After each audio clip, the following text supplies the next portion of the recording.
अस्सलाम वालेकुम। आज हम दाल की कचौरियाँ बनाएंगे। अंदर दाल मूंग और बेसन मिलाकर इसके अंदर डालेंगे। ये मैं आपको अब शो करता हूँ कि इसके इंग्रेडिएंट्स क्या होंगे। अंदर हम इसके जो गोलियाँ बनाकर डालेंगे उसमें हम दाल लेंगे, बेसन लेंगे, ज़ीरा, सौंफ और मिर्चें सुर्ख, अदरक, लहसुन, ये सब को हम अब बारी बारी डालते जाएंगे। थोड़ा सा कुकिंग ऑयल ले लें या घी ले लें, जो आपके पास अवेलेबल हो। पहले हमने ज़ीरा डाला है। ज़ीरे के बाद हम इसमें पिसी हुई सौंफ डालेंगे और सुर्ख मिर्चें, अमचूर थोड़ा सा डाला है खटाई के लिए, थोड़ा सा हमने नमक डाला है। इस सब को मिक्स कर लेंगे। थोड़ी हल्दी भी डाल देंगे क्योंकि हल्दी भी एक फ्लेवर ला सकती है।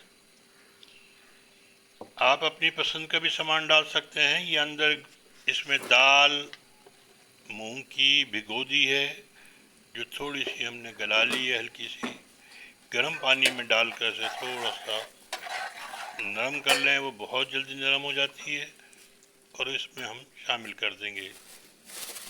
और ये दाल और बेसन शामिल किया है। थोड़ा सा इसमें मीठा सोडा भी शामिल कर दें। मीठा सोडा अंदर डालने से भी इसको फूलने में मदद करता है और कोई उसकी वजह नहीं होती है। और इसकी गोलियां बना लें।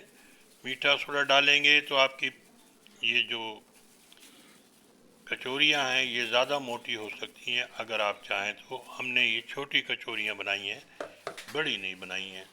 और इसके लिए मैदा लिया है। मैदे में हम कुकिंग ऑयल डालेंगे।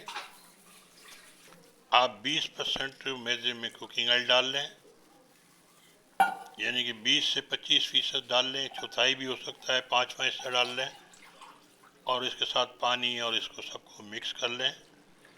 पानी जो है वो थोड़ा लें आप और इसको मिक्स कर लें आप। जितना ये सब मिक्स करके इसे थोड़ी देर छोड़ देंगे तो ये सेट हो जाएगा। और आटा जो है इसका ज़्यादा सख्त ना हो, रोटी से भी थोड़ा हल्का सा नरम हो। जैसे हम रोटियों का आटा बनाते हैं उससे थोड़ा हल्का सा नरम हो, ताकि कचौरियों पर आराम से चढ़ सके। लचकदार होना चाहिए। थोड़ी देर के लिए ढक दिया और इसके अब हम पेड़े काट लेंगे। पेड़े काटने के साथ ही आप अब मरहला है, इनको जो हमने मटेरियल बनाया है वो अंदर डाल देंगे इनके, और इस तरह इनको लपेट देंगे और हाथ की मदद से दबाते जाएंगे। और इस तरह दबाएंगे कि आपका जो मसाला वाली गोली डाली है वो अंदर फैल जाए। और हमने इसमें जो मैंने बताया आपको टिप, कि इसमें मीठा सोडा अंदर ज़रूर डालें, ताकि आपकी अगर कचौरी फुलाने का आपका ख्याल हो कि बहुत ज़्यादा फूल जाए तो वो उससे ज़्यादा फूल जाएगी। हर आदमी अपने तरीके से कुछ न कुछ बनाता है, ईजाद करता है। हलवाइयों के हिसाब में भी कोई हलवाई कैसे बनाता है, कोई किसी और तरह बनाता है। सबकी ट्रिक एक नहीं होती है। और इस तरह इन्हें पहले हल्की आंच में डाल के पकाएं ताकि अंदर तक सही पक जाए, और बाद में फ्लेम को तेज़ करके पका लें। और स्लो आग में ये फूल भी ज़्यादा जाती है।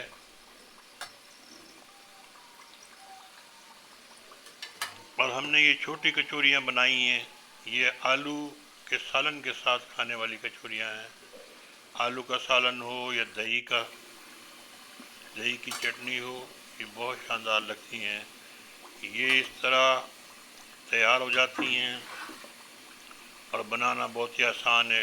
इंग्रेडिएंट्स जो है मैंने आपको इस बॉक्स में लिख दिए हैं, वहाँ से आप हमारी हर रेसिपी का इंग्रेडिएंट्स लिख सकते हैं। और मैं आपसे दरख्वास्त करूँगा कि चैनल को सब्सक्राइब करें, वीडियो को लाइक करें, दोस्तों में शेयर करें। इस तरह हमने काफ़ी कचौरियाँ बनाई हैं और इनमें डालते जाएं। लेकिन जब दोबारा बेच डालें थोड़ा सा तेल को ठंडा कर लें शुरू में मद्दी आग हो, बाद में इसमें तेज़ कर लें। यही इसका तरीका है। 8 से 10 मिनट एक कचौरी लेती है और कचौरियों के साइज़ पर भी डिपेंड करता है। बड़े साइज़ की कचौरी ज़्यादा टाइम लेती है बनिस्बत छोटी कचौरी के मुकाबले में। और ये कचौरियाँ बहुत शानदार तैयार होती हैं।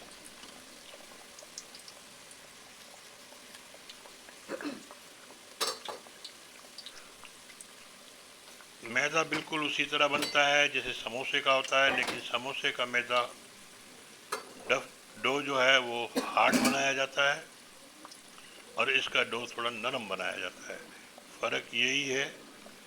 और चाहें तो आप इस डो में भी कुछ शामिल कर सकते हैं, ज़ीरा और भी कुछ, जो भी आप चाहें। बहुत से लोग डो में भी शामिल कर देते हैं, अजवाइन भी शामिल कर देते हैं बहुत से लोग, जैसे कि हमारे समोसों में करते हैं। मुझे उम्मीद है आपको ये रेसिपी पसंद आएगी और रमज़ान के महीने में इंशाल्लाह आपको ये बरकतों वाली रेसिपी है, आप बनाएंगे, बहुत ही आसान है।